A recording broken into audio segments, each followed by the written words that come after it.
1980 में भर्ती हुए थे, 80 पैसे में लगे थे। और उनकी वे बेचारे बाट देखते देखते बेचारे 20 साल कम नहीं होते सर, 20 साल नौकरी करने के बाद उन आदमियों की वो बरामदी हो रही है जो इस टाइम पे 75 साल के हो चुके हैं। उन्होंने बताओ क्या गलती की थी? उनने देश की सेवा की थी और 1962 में चीन के साथ युद्ध हुआ था, होमगार्ड ने कंधा से कंधा मिला के काम किया था। आज उसकी वह दशा हो रही है कि बस आदमियों को बेरोजगारी के कारण बहुत से तो राम को प्यारे हो गए हैं और बहुत से जी रहे हैं और उनका समय कम बचा हुआ।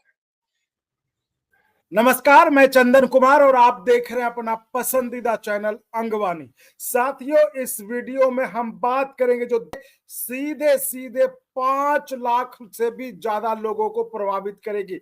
एक ऐसा फैसला जिस पर सुनवाई दिल्ली हाई कोर्ट में हो रही है और उसका जो भी फैसला होगा, जो भी आदेश आएगा, वो फैसला देश के 5 लाख से भी ज्यादा जो होम गार्ड्स के जवान हैं, जो होम गार्ड्स के लोग हैं, उनके जीवन पर असर पड़ेगा।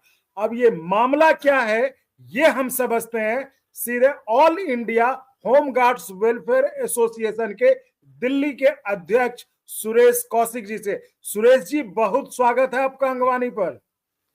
हाँ जी, आपका भी धन्यवाद करते हैं जी, आपने आवाज उठाई जी हमारी। सुरेश जी, ये जो मामला जिस पर मुझे लगता है पूरे देश के 5 लाख होमगार्ड के लोगों की नजरें टिकी हुई है, जो दिल्ली हाई कोर्ट में सुनवाई हो रही है, आखिर ये मामला क्या है, ये थोड़ा विस्तार से बताएं। जी, हमारी जो मेन चीज है, जो दिल्ली का जो कानून था 1959 का, उस 1959 के कानून के तहत हम भर्ती किए गए थे। 1994 में 90 में उस समय नो मैट्रिक थे और जो हमारे को जो भर्ती किया गया था, जो निष्काम सेवा का जो शब्द हमारे ऊपर जबरदस्ती लादा गया है। लेकिन उस समय ये था भाई, कोई भी होमगार्ड का गलती करता है तो उसको जुर्माना लगाया जाता था, निकाला नहीं जाता था। लेकिन दिल्ली में तो 98 से लेकर 2001 तक जो हमारा लोकसभा का पार्लियामेंट का क्वेश्चन है, उसमें बताया गया 17,505 होमगार्ड सेवा मुक्त कर दिए गए थे। और लोग सेवा मुक्त कर दिए गए, इतने लोग? हाँ जी, बिना मतलब किसी आधार के? नहीं, बिना किसी आधार के, बिना कारण के, बिना नोटिस के सब निकाल दिए थे सर। तो उसी में से आप लोग दिल्ली हाई कोर्ट गए कुछ लोग? हाँ जी, मैं 2016 में हाई कोर्ट में गया था। इससे पहले हम कभी जंतर मंतर पर अपनी मांगों को लेकर, कभी एलजी हाउस पर अपनी मांगों को लेकर, कभी सीएम हाउस पर अपनी मांगों को लेकर, कभी सचिवालय पर अपनी मांगों को लेकर हम गवर्नमेंट से बार बार यही कहते हैं, बिना शर्त हमें 60 साल तक बहाल किए जाए, हमें रोजगार दिया जाए। क्योंकि जो हमारे साथी हैं और ये वे केंद्रीय शासित प्रदेश दिल्ली भी है, केंद्रीय शासित प्रदेश चंडीगढ़ भी है, लेकिन जो हमारे साथी हैं और जो चंडीगढ़ में है वे नौकरी करने आ रहे हैं। हम 23 सालों से बेरोजगार हैं। अच्छा, मतलब होम गार्ड्स वही जो केंद्र शासित प्रदेश, चाहे दिल्ली हो या चंडीगढ़, लेकिन चंडीगढ़ में जो होम गार्ड्स हैं उनकी नौकरी है, लेकिन आपकी नौकरी नहीं है? नहीं है सर, ये हमारे साथ जो अन्याय हुआ है, ये 17 जनवरी 1984 में भारत सरकार ने आदेश दिए थे। जिस होमगार्ड ने 3 साल नौकरी करी है और ट्रेनिंग की है और उनके पास अच्छा अनुभव है, उनको सी और डी ग्रुप में उनको ड्यूटी दी जाए। ये 17 जनवरी 1984 की आदेश है। हमने जंतर मंतर से भारत सरकार, दिल्ली सरकार से 23 सालों से अवगत कराते आ रहे हैं, लेकिन हमारी बहाली आज तक नहीं हुई है। तो ये बताइए सुरेश जी, तो दिल्ली में ऐसे होमगार्ड्स की संख्या कितनी होगी जो इस तरह से निकाल दिए गए और जो अब कोर्ट के फैसले का इंतजार कर रहे हैं? जो मैंने बताया था सर अभी, जो 17,505 है, ये 2003 का पार्लियामेंट का क्वेश्चन है। आज का नहीं है। और उसमें से ये लगा लो बहुत सी की तो उम्र चली गई, बहुत से बेरोजगारी के कारण मर चुके हैं, और बहुत से जिसके 5-7 साल रह रहे हैं, 8 साल रह रहे हैं। और उनके लिए हम सरकार से यही मांग करते हैं, हमें बिना कारण के, बिना नोटिस के निकाले हैं, जो हमारा समय रह रहा है हमें रोजगार दे दो। जिसको रोजगार मिल गया उसको भगवान मिल गया, जिसको रोजगार नहीं मिला तो उसको घर में रोटी भी नहीं मिलती है। तो सुरेश जी, मतलब ये तो दिल्ली में जिस समय का मामला आप बता रहे हैं, जब से यानी कि तमाम पार्टियों की सरकार रही, यानी कि आप हर सरकार में, हर पार्टी की सरकार में, चाहे सरकार हो चाहे एलजी हो, हर जगह आप गए, लेकिन सुनवाई कहीं से कहीं नहीं मिली आपको, कहीं कुछ नहीं हुआ अब तक। नहीं नहीं, कुछ नहीं हुआ जी। 23 साल हो लिए जी, 23 सालों से हम भटकते घूम रहे हैं। और धरना प्रदर्शन 2016 में होम सेक्रेटरी के वहां मीटिंग हुई थी, होम सेक्रेटरी ने हाथ उठा लिए, भाई हमारे बस की बात नहीं, आप कोर्ट में जाइए। हम कैट कोर्ट में गए और कैट कोर्ट ने कहा भाई 1997 में हाई कोर्ट ने आदेश किए थे, कैट आदेश नहीं करेगा, हाई कोर्ट आदेश करेगा। आपकी याचिका को खारिज करे या विड्रॉ करे। हम विड्रॉ करवा के हाई कोर्ट में आ गए। हाई कोर्ट ने 6 मार्च 2018 को आदेश दिए थे सीएनडी ग्रुप के, जो हमारा 50% का कोटा है, और उसमें ये 84 दिन के आदेश किए थे, लेकिन उन्होंने कोई सुनवाई नहीं करी सरकार ने। फिर एक आरटीआई लगाई, आरटीआई के जरिए चीफ सेक्रेटरी ने बताया कि 5% दिल्ली पुलिस में कोटा है, और अभी दिल्ली पुलिस में जो कोटा बता रहे हैं, और हमने 45% किस विभाग में है वे अभी हमें जानकारी नहीं मिली है। तो ये तो बड़ी अजीब स्थिति है कि जो इस तरह से होमगार्ड्स जिनकी की सेवाएं आप लेते हैं, जब जरूरत पड़ती है लॉ एंड ऑर्डर के मामले में, और जब सेवा लेते हैं तो उस समय की कोई सीमा नहीं होती, और अब उनको इतने सालों से, खासकर जब राष्ट्रीय राजधानी में ये मामला है कि इतने 17,000 करीबन लोग, बताइए, वो इंतजार कर रहे हैं।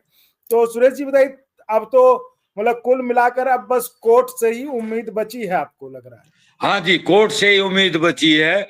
आज भी एलजी साहब ने जो अखबार में आई हुई है अपनी स्पीच दी है, और उसमें बताया गया है कि हाई कोर्ट में जो पेंडिंग केस पड़े हुए हैं उसकी वजह से जो भर्ती हो चुकी है, आगे की भर्ती जब होगी जब हाई कोर्ट का फैसला लेगा। तो हाई कोर्ट में जो आपका मामला चल रहा है वो किस लेवल पर है, मतलब कब फैसला, कब आने की उम्मीद है? 2 कितनी बार तो सुनवाई हमारे हो? आदेश हो चुके हैं, 6 मार्च 2018, 9/4/2019, और 2019 में जब हमने कंडेम टू कोर्ट लगाया तो उसमें दिल्ली सरकार ने हमारे साथ पक्षपात किया। 1990 में, 94 में जो नो मैट्रिक थे, और उस समय जब हम भर्ती हुए थे मैट्रिक वाले भी थे और नो मैट्रिक वाले थे, इन्होंने पक्षपात किया। और 10वीं वाले जो 10वीं पास थे, मैट्रिक थे, उनको तो ले लिया, और जो नो मैट्रिक थे उनको नहीं लिया, जो मां सलमा भी डीटीसी में लिया था 2019 में। तो अब जो कोर्ट में है, तो मैं यही पूछ रहा हूं आपसे सुरेश जी, कि अब जो मामला चूंकि कोर्ट में, और अब सारी उम्मीदें आपकी अब कोर्ट से है कि कोर्ट ही कुछ अब आप लोगों का आप कल्याण कर पाएगा, कोर्ट के फैसले से कुछ हो पाएगा। तो अब जो फैसला आना है वो क्या फैसला आने की मतलब किस चीज पर, सुनो, किस चीज पर फैसला आना है? ये फैसला आना है अब जो सी और डी ग्रुप है, जो भारत सरकार के जो आदेश है उन आदेशों का पालन किया जाए। यानी कि उनको जो है नौकरी दिया जाए, काम दिया दिया जाए।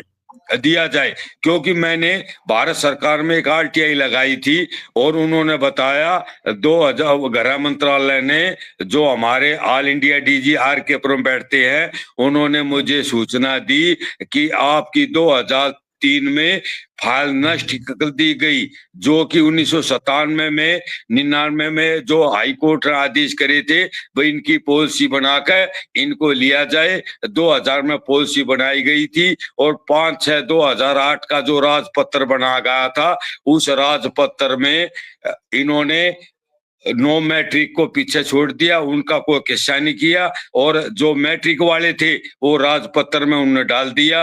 2008 के बाद 10वीं पास के भर्ती होंगे, 8वीं वाले की एंट्री नहीं है। तो चलिए सुरेश जी, हम भी आपके साथ मतलब दुआ करते हैं कि आपका जो भी जिस फैसले पर आपको उम्मीद है, जो दिल्ली के तमाम जो 17,000 होमगार्ड्स के जवान हैं, उनको जो उम्मीद है, और खासकर इस फैसले का असर तो पूरे देश भर में फैले तमाम 5 लाख से भी ज्यादा होमगार्ड्स के जीवन पर असर पड़ेगा। तो उम्मीद करते हैं कि फैसला आपके पक्ष में आए। और जो फिर भी हिंदुस्तान की राजधानी दिल्ली है, यहाँ पे माननीय प्रधानमंत्री भी है, सुप्रीम कोर्ट भी है, और यहाँ के अधिकारी है, ये हिंदुस्तान की राजधानी का फायदा उठा रहे हैं। जब मंत्री या कोई भी अधिकारी शपथ लेता है, ये कहता है कि हम ईमानदारी से काम करेंगे। जब 23 सालों में हमारी बहाली नहीं हुई है, ईमानदारी कहाँ है? तो चलिए कोई बात नहीं, उम्मीद करते हैं चूंकि मामला कोर्ट में है और कोर्ट से हमेशा न्याय मिलता है, चाहे वंचित हो। तो मुझे लगता है कि, और उम्मीद करते हैं कि आपको न्याय मिलेगा। तो इंतजार अभी करते हैं पीछे कोर्ट। अभी 2015 में सुप्रीम कोर्ट ने आदेश किए थे समान काम समान वेतन, और बहुत से हिंदुस्तान में ऐसे राज्य हैं जो अब तक उन आदेशों का पालन नहीं हुआ। तो ठीक है सुरेश जी, तो हम फैसले का इंतजार करते हैं और आप उम्मीद करते हैं कि कोर्ट जो आपको इस 23 साल से जो आप लड़ाई लड़ रहे हैं, उसमें कोर्ट का फैसला, आपकी लड़ाई, आपको न्याय मिलेगा और आपके लड़ाई का अंत होगा। तो जैसे ही और कोर्ट का फैसला आता है या कोई भी अपडेट आता है, तो हम उस अपडेट के साथ फिर आपके साथ सुरेश जी जुड़ेंगे, ताकि देश भर के तमाम 5 जैसे लाख होमगार्ड के जवान जी जैसे उड़ी उसका छत्तीसगढ़ बिलासपुर हाईकोर्ट का आदेश आया था, 2011 से निकाले हुए होमगार्ड थे, उनको 2024 में छत्तीसगढ़ बिलासपुर हाईकोर्ट ने आदेश किया इनको बहाल किया जाए। हम भी चाहते हैं कि दिल्ली हाई कोर्ट भी इसको देखते हुए, जो हमने 23 साल लिए हैं, हमने बेरोजगारी की कगार पर, और हमें न्याय मिलेगा हाई कोर्ट से पूरी उम्मीद के साथ हम इस समय हैं। तो ठीक है सुरेश जी, हम भी आपके साथ उम्मीद करते हैं कि जो आपकी लड़ाई 23 सालों से चली आ रही है, उस पर कोर्ट के फैसले से विराम लगेगा और आपको न्याय मिलेगा। तो फिलहाल देखेंगे, हमें जो 1980 में भर्ती हुए थे, 80 पैसे में लगे थे, वो उनकी वे बेचारे बाट देखते देखते बेचारे 20 साल कम नहीं होते सर, 20 साल नौकरी करने के बाद उन आदमियों की वो बरामदी हो रही है जो इस टाइम पे 75 साल के हो चुके हैं। उन्होंने बताओ क्या गलती की थी? उनने देश की सेवा की थी, और 1962 में चीन के साथ युद्ध हुआ था, होमगार्ड ने कंधा से कंधा मिला के काम किया था। आज उसके बाद दशा हो रही है कि बस आदमियों को बेरोजगारी के कारण बहुत से तो राम को प्यारे हो गए हैं और बहुत से जी रहे हैं, और उनका समय कम बचा हुआ। ठीक है सुरेश जी, हम आपकी भावनाओं को समझते हैं और हम भी आपकी तरह उम्मीद करते हैं, और उम्मीद करते हैं कि जो आपकी लड़ाई 23 साल से है, जो चली आ रही है, वो उसका अंत होगा कोर्ट के फैसले से। कोर्ट का फैसला उम्मीद करते हैं आपके पक्ष में आए और आपको न्याय मिले। तो फिलहाल के लिए इतना ही। हम फिर कोर्ट के फैसले में जो कुछ भी होता है, कोर्ट में जो भी सुनवाई होती है, उसके अपडेट के साथ सुरेश जी हम आपके साथ फिर से जुड़ेंगे, और दर्शकों को, देश के तमाम 5 लाख से भी ज्यादा होमगार्ड्स के लोगों को इस फैसले के बारे में या सुनवाई में जो भी अपडेट आता है उसके बारे में बताएंगे। तो फिलहाल इस वीडियो में इतना ही। साथियों, आप इसी तरह चैनल को लाइक शेयर सब्सक्राइब करते रहें, और संभव हो तो ज्वाइन भी करिएगा, जिससे हमें आपके लिए और गुणवत्तापूर्ण कंटेंट के निर्माण में मदद मिले। बहुत बहुत धन्यवाद सुरेश जी। आपको भी धन्यवाद जी, हमारी आवाज उठाने का जी। और अगर आपको अच्छा लगा तो एक बार और आपको मैं कहना चाहूंगा कि आप इसको प्लीज सब्सक्राइब और शेयर करते रहें, ताकि हमारा भी मनोबल और सपोर्ट बना रहे।